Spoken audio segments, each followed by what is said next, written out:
Bienvenidos a Catolicismo sin filtro. Si es la primera vez que estás acá, este es un espacio donde desarmamos una por una las objeciones que suelen lanzarse contra la Iglesia Católica, sin rodeos, sin medias tintas, con Biblia en mano y con la historia de la Iglesia de nuestro lado. Hoy vamos a responder a una de las objeciones más comunes que escuchamos de nuestros amigos protestantes.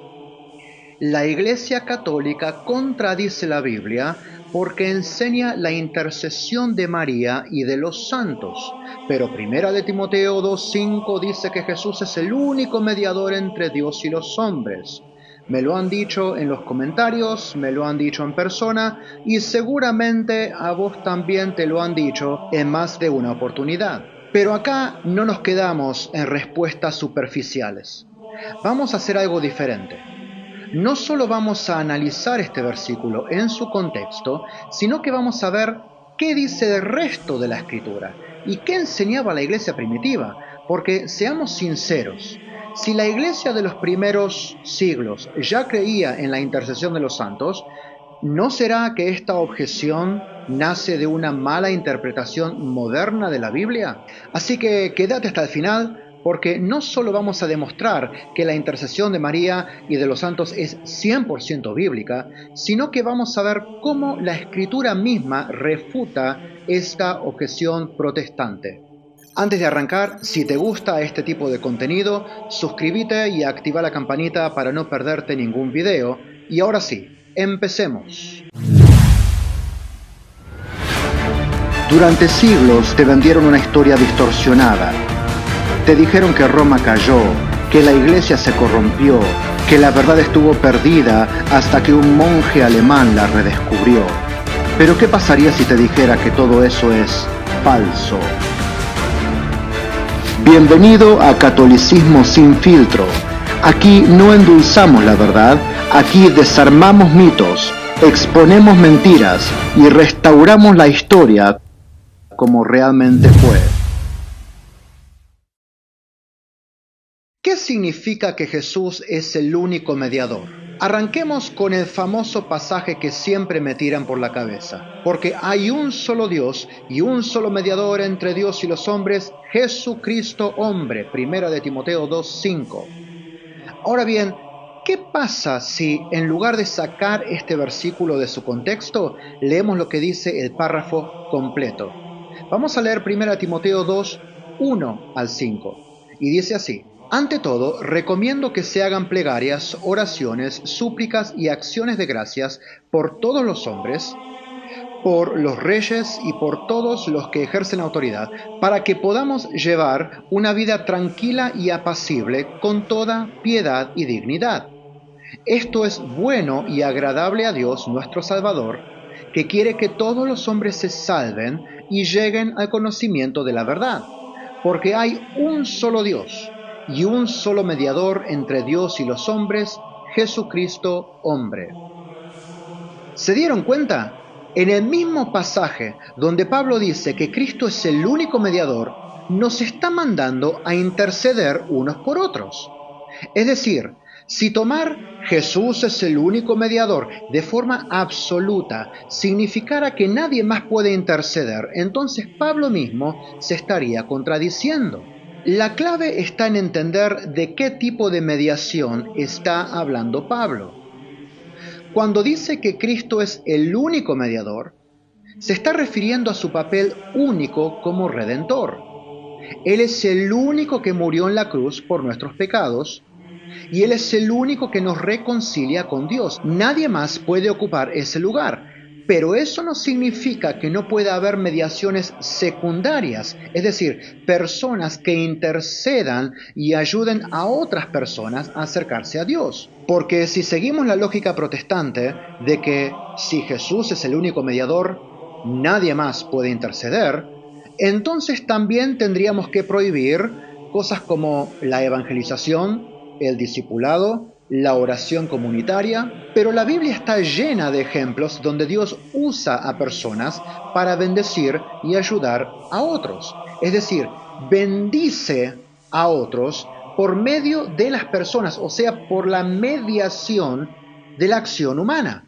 Pero antes de seguir, vamos a ver algunos ejemplos en la Biblia que nos van a ayudar a echar luz sobre este tema.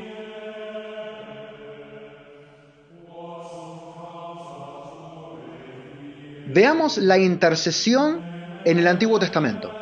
Dos de esos hombres partieron de allí y fueron hacia Sodoma, pero el Señor se quedó de pie frente a Abraham. Entonces Abraham se le acercó y le dijo: ¿Así que vas a exterminar al justo junto con el culpable? Tal vez haya en la ciudad 50 justos, y tú vas a arrasar ese lugar en vez de perdonarlo por amor a los 50 justos que hay en él. Lejos de ti sea hacer semejante cosa, matar al justo juntamente con el culpable, haciendo que los dos corran la misma suerte, lejos de ti. ¿Acaso el juez de toda la tierra no va a hacer justicia? El Señor respondió: si encuentro 50 justos en la ciudad de Sodoma, perdonaré a todo ese lugar en atención a ellos. Entonces Abraham dijo: yo, que no soy más que polvo y ceniza, tengo el atrevimiento de dirigirme a mi Señor. Quizá falten 5 para que los justos lleguen a los 50. ¿Por esos 5 vas a destruir toda la ciudad? No la destruiré si encuentro allí 45, respondió el Señor. Pero Abraham volvió a insistir: quizá no sea más de 40. Y el Señor respondió: no lo haré por amor a esos 40. Por favor, dijo entonces Abraham, que mi Señor no se lo tome a mal si continúo insistiendo. Quizás sean solamente 30. Y el Señor respondió: no lo haré si encuentro allí a esos 30. Abraham insistió una vez más: me tomo el atrevimiento de dirigirme a mi Señor, tal vez no sean más que 20. No la destruiré en atención a esos 20, declaró el Señor. Por favor, dijo entonces Abraham, que mi Señor no se enoje si hablo por última vez, quizás sean solamente 10. En atención a esos 10, respondió, no la destruiré. Apenas terminó de hablar con él, el Señor se fue y Abraham regresó a su casa. Repasemos entonces. Dios está a punto de destruir Sodoma y Gomorra por su maldad. Abraham entonces intercede por los justos que puedan estar en la ciudad. Dios responde a su intercesión y acepta su súplica. Si la intercesión fuera antibíblica, ¿por qué Dios la acepta aquí? El segundo caso, Moisés intercede por Israel. Todos conocemos el pasaje. Los israelitas han pecado gravemente al adorar el becerro de oro. Dios le dice a Moisés que los destruirá, pero Moisés suplica por ellos. ¿Qué pasa entonces? Dios cambia de parecer y no los destruye. Si la intercesión fuera una ofensa a Dios, ¿por qué Él escucha a Moisés? Otro ejemplo más. Job intercede por sus amigos. Dios está enojado con los amigos de Job por haber hablado sin conocimiento. Les dice que solo aceptará la intercesión de Job en su favor. Job entonces intercede y Dios los perdona. Si la intercesión no sirviera para nada, ¿por qué Dios la exige aquí? Concluyamos lo que leímos recién del Antiguo Testamento. Desde Abraham hasta el libro de Job, Dios siempre ha querido que su pueblo interceda unos por otros.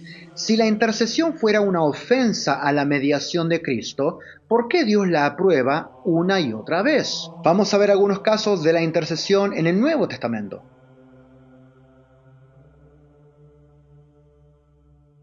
El apóstol Pablo intercede constantemente por las comunidades.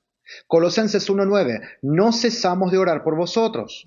Colosenses 4:3, orad también por nosotros, para que Dios nos abra una puerta para proclamar el misterio de Cristo.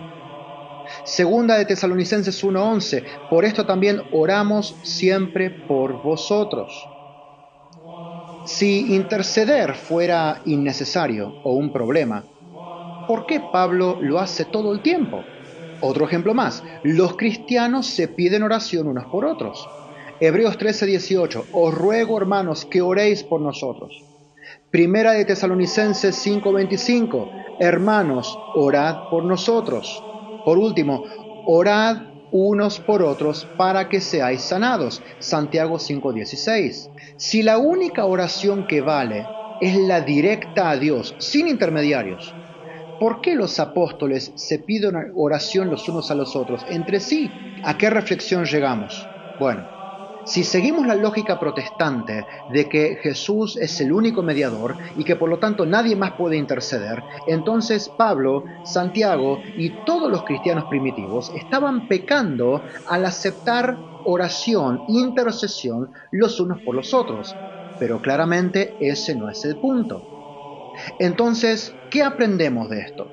Jesús es el único mediador en el sentido de que solo su sacrificio en la cruz puede salvarnos. Pero eso no significa que no existan mediaciones secundarias. Dios ha permitido que sus hijos intercedan los unos por los otros a lo largo de toda la historia bíblica. Si Pablo mismo nos manda a interceder unos por otros, en el mismo pasaje donde dice que Cristo es el único mediador, entonces está claro que el pretexto protestante nace de una mala interpretación del texto. Pero ahora viene la pregunta clave. Si la Biblia permite la intercesión en la tierra, ¿qué pasa con la intercesión de los santos en el cielo? ¿No están ellos muertos? Bueno, prepárate porque lo que dice la Escritura sobre los santos en el cielo te va a sorprender.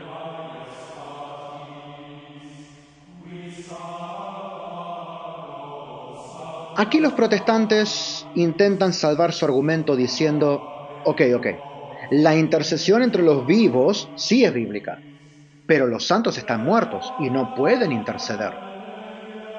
¿Qué pasa si refutamos eso con la Biblia? En primer lugar, los santos en el cielo están vivos, no muertos. Jesús mismo dice, Dios no es un Dios de muertos, sino de vivientes. Todos, en efecto, viven para Él. Moisés y Elías aparecen vivos y conscientes con Jesús en la transfiguración. Si los santos estuvieran muertos en el sentido protestante, ¿cómo es que Moisés y Elías pueden aparecer en gloria con Cristo? Ahora veamos a los santos en el cielo intercediendo ante Dios. Apocalipsis 6, 9 al 10, vemos las almas de los mártires clamando a Dios pidiendo justicia. En Apocalipsis 8, 3 al 4, los santos ofrecen sus oraciones en el altar del cielo. En Apocalipsis 5:8 se menciona que los 24 ancianos llevan las copas de oro llenas de incienso, que son las oraciones de los santos. Independientemente de cómo quieras interpretar la identidad de los 24 ancianos, históricamente tanto católicos como protestantes han interpretado a estos 24 ancianos como una representación de los santos en el cielo. El texto parece indicar eso, un poco más abajo. Pero independientemente de quién creas que son, el punto está en que estos están trayendo nuestras oraciones al trono de Dios. Si ellos tienen nuestras oraciones en sus copas, ¿de dónde las recibieron? Evidentemente ellos no solo que reciben nuestras oraciones, sino que las presentan ante el Padre día y noche. Los santos en el cielo no están inactivos, están intercediendo. En conclusión de este punto, si los santos en el cielo están vivos y conscientes y orando ante Dios, ¿por qué no podrían interceder por nosotros? La intercesión no muere con la muerte del cuerpo, ¿o sí? A modo de conclusión, para el punto 2, digamos que la Biblia muestra que la intercesión es una práctica aprobada por Dios tanto en el Antiguo como en el Nuevo Testamento. Los apóstoles mandaban a los cristianos a interceder unos por otros. Los santos en el cielo están vivos y continúan intercediendo como muestra la Escritura. Y ahora, ¿qué sigue? Bueno, los protestantes pueden seguir diciendo que la intercesión de los santos no es bíblica, pero lo que está claro es que la Escritura dice exactamente lo contrario. Y ahora nos toca responder otra pregunta. ¿La iglesia primitiva creía en la intercesión de los santos? Spoiler alert, sí, y con pruebas históricas, pero eso lo vamos a ver en el siguiente punto.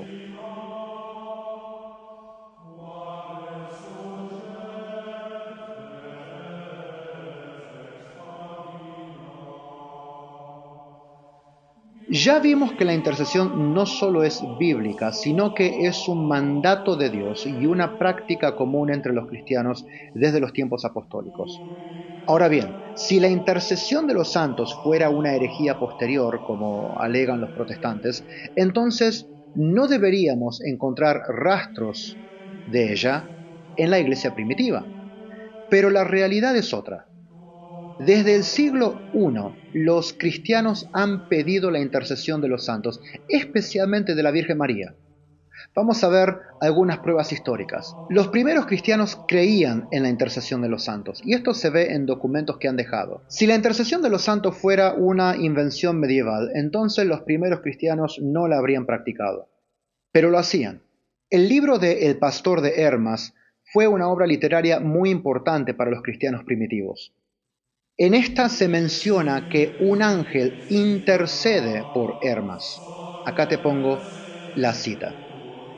En segunda de Macabeos 15, 12 a 14, se menciona que el fallecido profeta Jeremías intercede por el pueblo de Israel. La visión era esta: el antiguo sumo sacerdote Onías, hombre bueno y excelente, de presencia modesta y carácter amable, de trato digno y dado desde su niñez a la práctica de la virtud, estaba con las manos extendidas orando por todo el pueblo judío. Enseguida apareció otro hombre que se distinguía por sus cabellos blancos y su dignidad. La majestad que lo rodeaba claramente indicaba que se trataba de un personaje de la más alta autoridad. Onías tomó la palabra y dijo: «Este es Jeremías, el profeta de Dios, el amigo de sus hermanos, que ora mucho por el pueblo y por la ciudad santa». Jeremías extendió la mano derecha y le dio a Judas una espada de oro y le dijo: «Toma esta espada santa que Dios te da, con ella destrozarás a los enemigos». Aquí vemos claramente que desde la antigüedad la intercesión de los santos en los cielos era una cosa común, sabida, creída y aceptada por todos. Y en ningún momento vemos que los apóstoles enseñen en contra de eso. Es más, no vemos evidencia ni en el Nuevo Testamento ni en los documentos de la iglesia primitiva de que esta práctica haya cesado. En las catacumbas romanas del siglo II al III se encontraron inscripciones en las tumbas de los mártires que decían cosas como: «Pedro y Pablo, rogad por nosotros». «Oh Santa Cecilia, intercede por nosotros». «Ruega por nosotros, Padre Abraham». Esto demuestra que los primeros cristianos pedían la intercesión de los santos mucho antes del Concilio de Nicea incluso. En Egipto se encontró un papiro con la oración más antigua a la Virgen María, el Subtum Presidium, es del siglo III, que dice: «Bajo tu amparo nos acogemos, Santa Madre de Dios, no desoigas nuestras súplicas en nuestras necesidades, antes bien, líbranos de todo peligro». Si la intercesión de María fuera un invento medieval, ¿por qué la Iglesia del siglo III ya la tiene documentada? San Cipriano de Cartago falleció en el 258 y en sus escritos en varios lugares se menciona la práctica de pedir la oración de los mártires que ya estaban en el cielo. Es decir, la intercesión de los santos no solo que existía ya, sino que era una enseñanza cristiana común, siempre había estado desde antes de Cristo y nunca se detuvo. Ahora veamos lo que escribieron algunos de los más importantes padres de la Iglesia. San Gregorio Nacianceno dice: «No dudemos en pedir ayuda a los santos, porque tienen acceso a Dios en su favor». San Juan Crisóstomo dice: «Cuando los santos dejan este mundo, no dejan de preocuparse por nosotros, continúan intercediendo ante Dios por la humanidad». San Agustín de Hipona dice: Si los apóstoles y mártires, mientras vivían, oraban por nosotros, ¿cuánto más después de haber recibido la corona? Sus oraciones por nosotros son aún más eficaces ahora. En conclusión de este punto, la intercesión de los santos no es un invento católico medieval, sino una práctica apostólica que la Iglesia ha mantenido desde sus inicios. Ante esta evidencia, algunos protestantes intentan responder con un argumento desesperado, el manotazo de ahogado. Dice, bueno, pero la iglesia primitiva también se equivocaba en muchas cosas, ¿eh? Nosotros tenemos la razón, pero la iglesia de antes, no, tenían muchísimos errores. A eso les digo, si la iglesia primitiva estaba equivocada en esto, entonces también se equivocó en el canon de la Biblia. ¿Cómo puede un protestante confiar en el canon del Nuevo Testamento si fue la misma Iglesia Católica la que determinó qué libros eran inspirados? Si la Iglesia erró en interpretar la intercesión de los santos, entonces también pudo haber errado en el canon bíblico. Pero como los protestantes no quieren aceptar esta posibilidad, todo su argumento se desmorona. En segundo lugar, Cristo prometió que guiaría a su iglesia a toda verdad. Juan 16:13, cuando venga el Espíritu de la verdad, Él os guiará a toda la verdad. Si los primeros cristianos se equivocaron en una práctica fundamental de la fe, entonces Cristo mintió. Pero eso es imposible. Cerrando este punto, el argumento protestante simplemente no se sostiene. Si la iglesia primitiva creía en la intercesión de los santos, entonces los protestantes están rechazando la enseñanza original del cristianismo. ¿Qué sacamos en limpio del punto 3? Primero, que los primeros cristianos pedían la intercesión de los santos desde el primer siglo, y hay evidencia de eso. Segundo, que los padres de la Iglesia enseñaron claramente la intercesión de los santos. Y hay muchísima evidencia de eso. Tercero, que no hay evidencia que esta práctica fuera rechazada por la Iglesia primitiva. En ningún momento. Y así queda desmontado el mito protestante de que la intercesión de los santos es antibíblica. ¿Qué vimos hoy entonces? Primero, que Jesús es el único mediador en sentido absoluto, pero eso no excluye la intercesión de otros. Segundo, que la intercesión de los santos está en la Biblia. Tercero, que los cristianos siempre han creído en la intercesión de los santos. Y ahora te toca a vos. Deja en los comentarios qué otro argumento protestante querés que refutemos en el próximo video. Compartí este video para que más personas conozcan la verdad sobre la intercesión de los santos y por favor, te invito, suscríbete al canal para no perderte los próximos episodios de Catolicismo sin filtro.